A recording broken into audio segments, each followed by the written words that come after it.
দেখুন, তোমরা যারা জিএনএম ও বিএসসি নার্সিং আছো, তোমরা অলরেডি শুনে নিয়েছো যে 3 মাসের মধ্যে কিন্তু তোমাদের ভ্যাকেন্সি আসতে চলেছে। সেই কারণের জন্য অরিফাইম নিয়ে চলে এলো প্রিপারেশন স্ট্র্যাটেজি। দেখো, এখানে আমি কিন্তু ফুল প্রিপারেশন স্ট্র্যাটেজি ডিসকাস করব, কিন্তু এটা কোনো রিটেন ফরম্যাটে দেবো না, কিন্তু রিটেন ফরম্যাটেও কিন্তু আমি ভিডিও নিয়ে আসবো।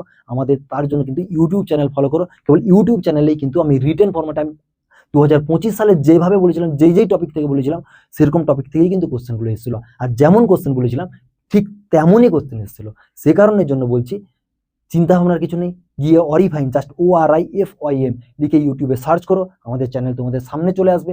চ্যানেলটাকে ফলো করে রাখো, ওতে তোমাদের রিটেন ফুল ডিটেলস নিয়ে আসবে। তার আগে আমি এখন বলে দিচ্ছি কিভাবে এক্সাম স্ট্র্যাটেজিতে তুমি পড়বে। দেখো, একটা কথা বলে দিই, এখন তোমাদের কাছে অনেক সময় আছে, প্রায় 8 মাস সময় আছে। 8 মাসের জন্য, সেই কারণের জন্য বলছি, তোমরা তোমাদের যে টেক্সট বইগুলো আছে, টেক্সট বইয়ে each and every chapter should be completed.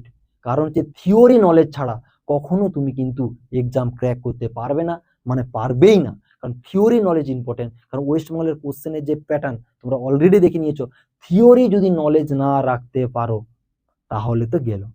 Theory knowledge should be important. তারপরে কোশ্চেন স্ট্র্যাটেজিতে কেমন আসবে সেটা একটু বলে নিচ্ছি, তারপরে আমি ফুল ডিটেলস নিয়ে একটা ভিডিও ইউটিউবে বানিয়ে দেবো, তোমরা কিন্তু দেখে নিতে পারো। দেখো, কোশ্চেন স্ট্র্যাটেজি নিয়ে যেটা বলছি একটু মাথায় ঢুকে নাও।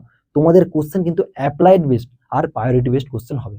সেই কারণের জন্য বলছি, তোমরা যারা এখনো জাগোনি, ঘুমিয়ে আছো, priority based question, applied based question কিন্তু ভোরে ভোরে প্র্যাকটিস করে যাও। কারণ এগুলো যদি না প্র্যাকটিস করো তাহলে কিন্তু সব শেষ, নিমেষেই মার খাবে।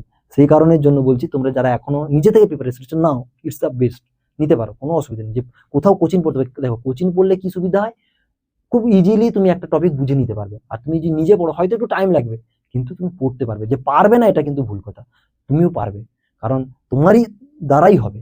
সেই কারণের জন্য বলছি, যারা এখনো প্রিপারেশন নাওনি, শুরু করে দাও, প্রিপারেশন স্টার্ট করো। তাহলে দেখবে, একটা বইটা তো প্রথম খুলে দেখো, ভয় পাচ্ছ বই খুলছে, এতগুলো বই, খোলা তো শুরু করো, দেখবে অটোমেটিকলি কিন্তু বই শেষ হতে শুরু করবে। তুমি যদি এখন শুরুই না করতে পারো, কালকে শুরু করবে। কাল কথাটা কখনো রাখো না, কাল কখনো ভেবো না, কাল নয়, আজই কেন নয়, যখনই স্টার্ট করবে আজ থেকেই শুরু করো। কালকে শুরু করবে, কালকে গিয়ে বলবো আবার কালকে শুরু করবো, কাল করবে না। কারণ যখনই শুরু করবে তখন থেকেই শুরু করো। কারণ তোমার শুরু করাটা জরুরি। যদি তুমি শুরু করে দিতে পারো তাহলে কিন্তু পরপর এগিয়ে যাবে। আর যদি না স্টার্টই করতে পারো তাহলে সেই পিছোতে সেই পিছিয়েই যাবে। সেই কারণের জন্য বলছি, শুরু তো করো, তাহলে দেখবে ঠিক এগিয়ে যাবে। সে কারণের জন্য টেক্সট বইগুলো ভালো করে পড়ো। আর কি করবে, priority based, applied based question আছে এমন এমসিকিউর বই কিনে নাও।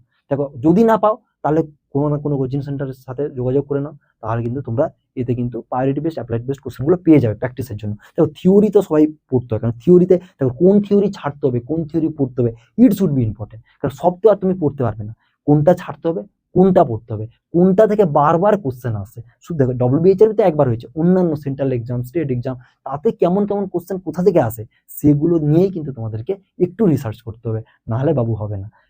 সেই জন্য যদি রিসার্চ না করতে পারো তাহলে অরিফাইমকে ফলো করে রাখো, অরিফাইম অবশ্যই রিসার্চ করে দেবে।